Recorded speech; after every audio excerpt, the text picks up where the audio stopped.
திறந்தார். நெற்றிக்கண்ணை திறந்தார். அப்படியே ஒரே வெளிச்சமாகி விட்டது. ஏம்மா சரி, இந்த பகவானுக்கு மட்டும்தான் 3 கண்ணா? ஆமாம்மா. வேற என்னத்துக்கு இருக்கு 3 கண்ணு? தெரியலையம்மா. தாளத்துக்கார என்ன சொல்லுங்க? தேங்காய்க்கு 3 கண்ணு. ஆமா. யார் மைக்கு தெரியலையா?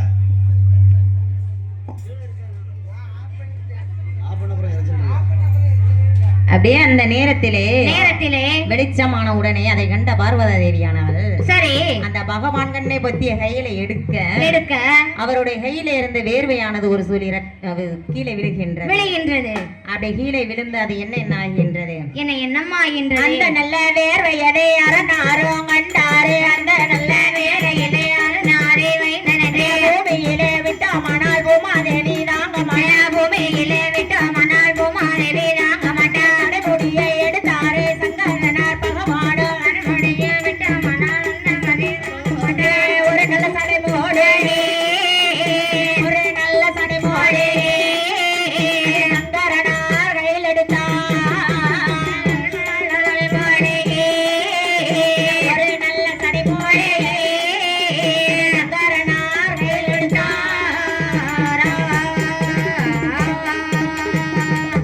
அதாவது 10 சடைமுடியில் ஒரு சடைமுடியை எடுத்தார். அப்படியே வேர்வையை துவட்டுகின்றார். அப்படி துவட்டக்கூடிய வேளையிலே அதிலிருந்து ஒரு துளி நீரானது கீழே விழுந்தது. ஆமா, சரி. கீழே விழுந்து ஒரு வத்தா சமுத்திரமாக உண்டாகின்றது. அதிலிருந்து என்ன கடல் உருவாகின்றது? என்ன கடல் எல்லாம் உருவாகுது? ஒன்றாம் கடல் உவர்கடலா, ஒரு கடலா, இரண்டாம் கடல் வெறுங்கடலா,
அப்படி இந்த விதமாக அப்படியே நாகலோக பட்டணத்தில் நாகராஜன் நாகக்கண்ணி வாழ்ந்து வருகின்றார். அப்படி இந்த விதமாக வாழ்ந்து வரக்கூடிய வேளையில் நேரத்தில் அவங்களுக்கு பாலாலை விரோதமில்லை, பாக்கியத்தால் தாழ்வும் இல்லை. ஒரே ஒரு கவலை. என்னம்மா கவலை? என்ன கவலைமா சொன்னாதானமா தெரியும். அப்படியே பிள்ளை இல்லாத பெருங்கவலை. கட்டில் இருக்கு, ஆமா, தொட்டில் இல்ல. அது என்ன கட்டில் இருக்கு தொட்டில் இல்ல?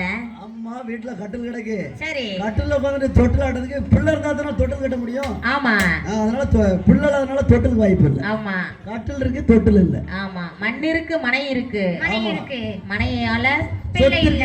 சொத்து இருக்கு சுகம் இருக்கு. சொத்தையால பிள்ளை இல்ல. ஆமா சரி இப்படி இருக்கக்கூடிய வேளையிலே அந்த நாகக்கண்ணி பெண்ணானவள் தன்னுடைய கணவனை பார்த்து என்ன சொல்கின்றாரானா என்னையா சொல்லுகின்றார்? கணவேனோ மனைவியோமா மனைவியம்மா மட்டுடனே ஆண்டு வாரா மன்னவனோ தேவியம்மா மகிழ்ந்து அங்கே வாழ்ந்து வாரா நகமுடல்ல சதையும் போல இருவேர்களும் வாழ்ந்து வாரா பூவு நல்ல நாரும் போல புகழுடனே வாழ்ந்து வாரா நாகராஜே நாகக்கண்ணி நாகக்கண்ணி நலமுடனே வாழ்ந்து வாரா நாகக்கண்ணி நலமுடனே வாழ்ந்து வாரா பாலாலே உறைவுமில்லை பாக்கியத்தால் ஆழ்வுமில்லை மண்ணாலே குறைவுமில்லை மனையாலே தாழ்வுமில்லை சொத்தாலே குறைவுமில்லை சுகத்தாலே தாழ்வுமில்லை மாடவுடா மாளிகையோ மாளிகையோ மாடக்காசி திரவியமோ மாடவுடா மாளிகையோ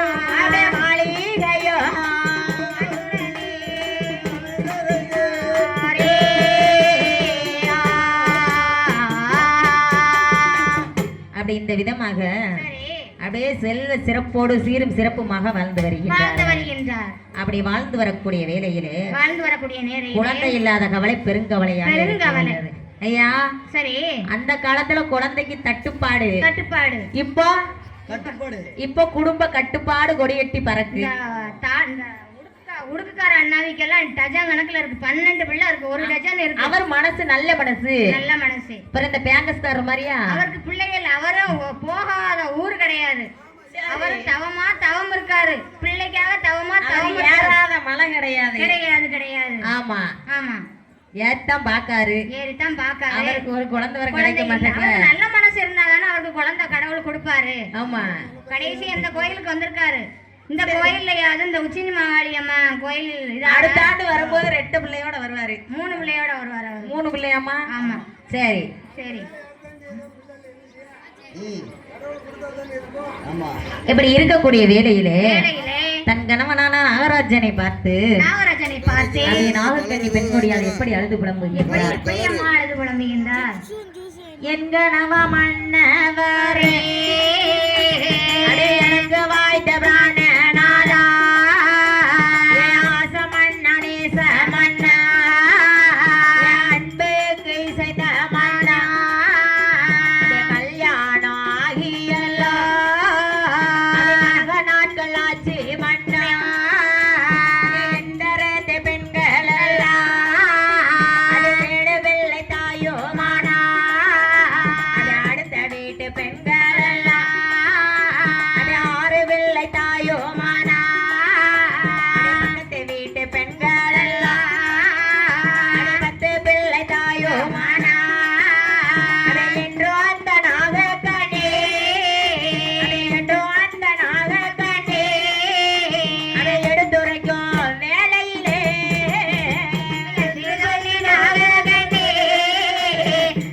சொல்லி நாகக்கண்ணி எடுத்துரைக்கும் வேலையிலே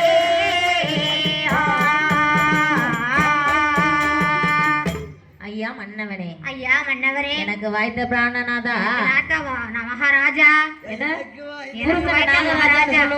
ஆமா மகாராஜா மகாராஜாவா? ஆமா மகாராஜா ராசா மன்னாதி மன்னவரே மன்னவரே எனக்கு வாய்த்த பிராணநாதா பிராணநாதா எந்தரத்து பெண்கள் எல்லாம் 7 பிள்ளை தாயானா தோழிகள் எல்லாம் 10 பிள்ளை பிள்ளைக்கு தாயானாலே பக்கத்து வீட்டு பெண்கள் எல்லாம் 10 பிள்ளைக்கு தாயுமானால் பிள்ளைக்கு தாயா